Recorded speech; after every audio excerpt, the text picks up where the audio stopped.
How did you deal with a credit thief? I always believed that if I just worked hard enough, someone would notice. Someone would see the hours I poured into every project. The way I triple-checked every report. How I carried the team when deadlines loomed like thunderclouds. I didn't ask for praise, I just wanted fairness. But that wasn't how Ethan Myers worked. Ethan was the kind of manager who mastered the art of visibility specifically, making my work look like his. He had a smooth voice, tailored suits, and a rehearsed chuckle that made him magnetic in meetings. The higher-ups loved him. He spoke confidently about ideas I had crafted in silence, data I had compiled late into the night, and presentations he barely skimmed. The first time it happened, I gave him the benefit of the doubt. Maybe he forgot to mention I worked on the proposal. Maybe he was just nervous. The second time, I swallowed the lump in my throat and thought, next time, I'll speak up in the meeting myself. But every time I tried, Ethan would cut in, redirect the conversation, or worse, generously summarize my input as a joint effort, only ever using his name in the final documentation. 3 months in, I'd become a ghost behind a desk. My glasses fogged up from the coffee steam as I worked through his mess-ups, read timelines he messed up in meetings, and wrote up briefs he was too busy to even read. My co-workers knew. A few even apologized in whispers, but no one dared confront him. He had the director's ear, and I was just the quiet, nerdy analyst in cardigans who avoided eye contact and kept her head down until I couldn't anymore. I drafted a carefully worded email to HR.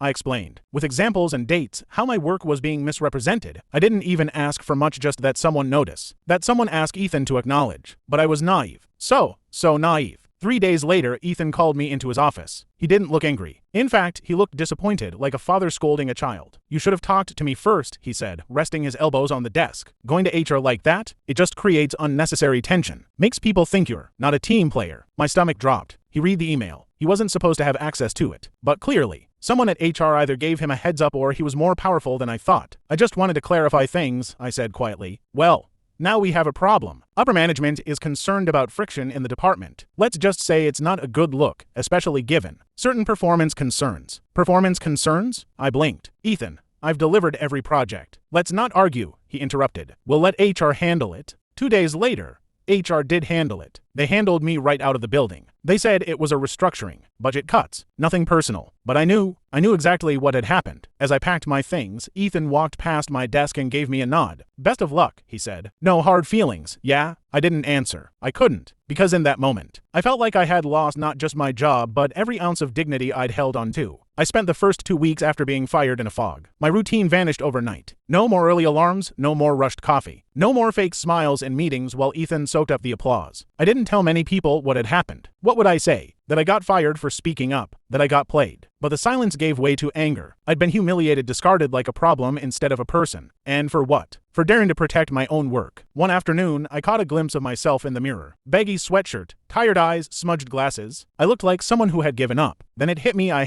couldn't change the past, but I could change me. So I did. It started small. I went for a walk instead of crying on the couch. I swapped the soda for water. I bought a new planner and wrote one task every day, even if it was just go outside. And slowly, the fog began to lift. I joined a gym not out of vanity, but to feel in control again. It was hell at first. I could barely make it 10 minutes on the treadmill without gasping. But every time I wanted to quit, I remembered Ethan's smug little smile as HR escorted me out. That was my fuel. Weight came off. I started feeling lighter, not just physically, but mentally. I ditched my glasses for contacts, swapped the oversized cardigans for clothes that fit. I even cut my hair, something I'd been too scared to do for years. People started treating me differently. Even strangers smiled more. Maybe it was the confidence. Maybe it was the revenge glowing quietly under my skin. But I wasn't just changing how I looked, I was rebuilding my entire identity. I enrolled in online courses, earned certifications in project management and data analysis. I volunteered on freelance sites and took small contracts that gave me a portfolio full of updated, unquestionably mine work. I also learned something important: HR isn't always your friend, but documentation is. I studied how to protect my work, how to track contributions, how to speak up without leaving room for denial. A year passed. And then one morning, my phone rang. It was a recruiter I'd worked with once before. "I have a role that just opened up. Senior level, project leadership.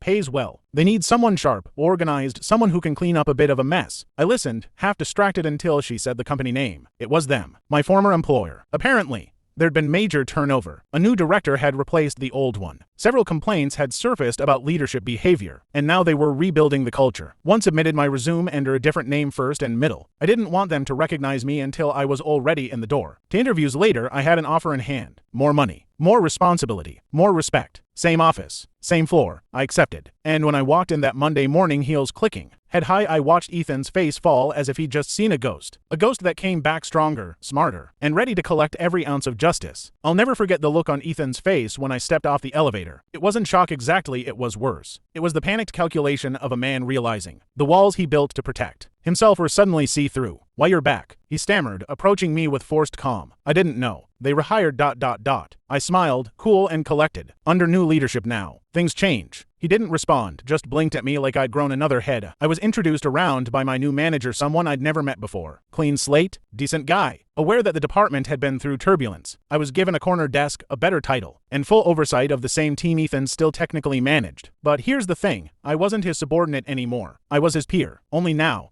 I had leverage. See, while Ethan spent the year maintaining his status through charm and connections, I had been sharpening skills, collecting evidence, and preparing. And my return, it wasn't random. A former co-worker had tipped me off a month earlier. Apparently, a few brave souls had started questioning Ethan's management. There were murmurs, discrepancies, projects crumbling. Behind his smooth-talking facade, the company was tired of appearances. They wanted results. I knew it. Ethan didn't. So I played nice at first. I led my team with transparency. Every decision, every contribution, every piece of data was documented, emailed, and shared. The office noticed. People who used to whisper in corners now came to me directly, relieved that someone saw them. But Ethan, he couldn't adapt. His old tricks didn't work anymore. He tried interrupting me in meetings. I let him, then corrected him with data, calmly and confidently. He tried claiming my ideas again, but this time, everything had a paper trail. Slide decks stamped with my name, emails with timestamps, meetings recorded for alignment. The final blow came during a company-wide review meeting. Each department lead had to present their contributions to the year's strategy. Ethan stood before the leadership team, his presentation polished but hollow. Pretty graphics, vague statements, no depth. Then it was my turn. I walked them through workflows, pain points, solved issues with receipts. I thanked contributors by name. I showed them how the mess Ethan left behind was being cleaned up, one project at a time. I didn't throw him under the bus. I simply let the contrast speak. Afterward, the director pulled me aside. "You've done more in 8 weeks than he did in 8 months, she said. "Keep going." Word traveled fast after that. HR called me in not for discipline, but for clarity. "We've been reviewing some old files," they said. "Anonymous complaints, documentation inconsistencies. Your name came up multiple times." So I handed over my files. Emails, timestamps, meeting notes, versions of slide decks from a year ago with his name copy-pasted over mine. I had it all. I'd been too afraid to use it before, but now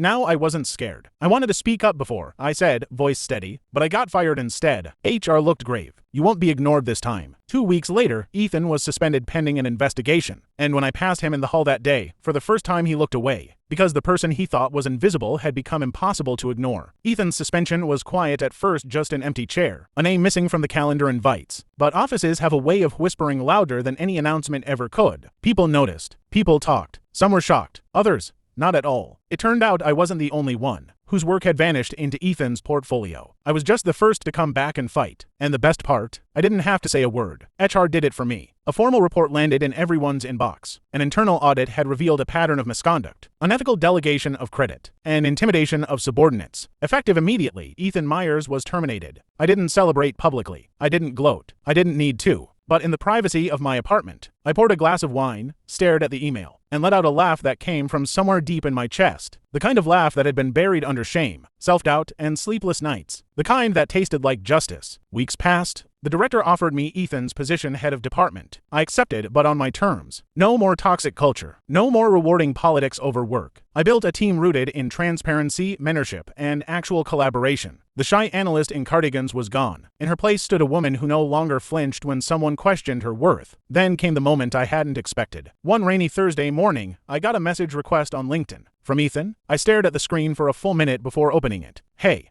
I know you probably don't want to hear from me, but I wanted to say I'm sorry. I messed up. Bad. I didn't think it'd all come back to me. But you were always better than me. If you ever need anything, I'm around." I didn't reply. What was there to say? That he didn't get away with it? That the invisible girl with foggy glasses had become the storm he never saw coming? No. My silence would be the answer. Let him sit with it. Let him feel the consequences, quiet, thorough, and absolute. I closed the message and looked around my office. My team was already filing in for the morning meeting, chatting and smiling, energized in a way I never saw back when Ethan ran things. I stood, took a breath, and smiled. This was mine now. Not because someone gave it to me, but because I took it back.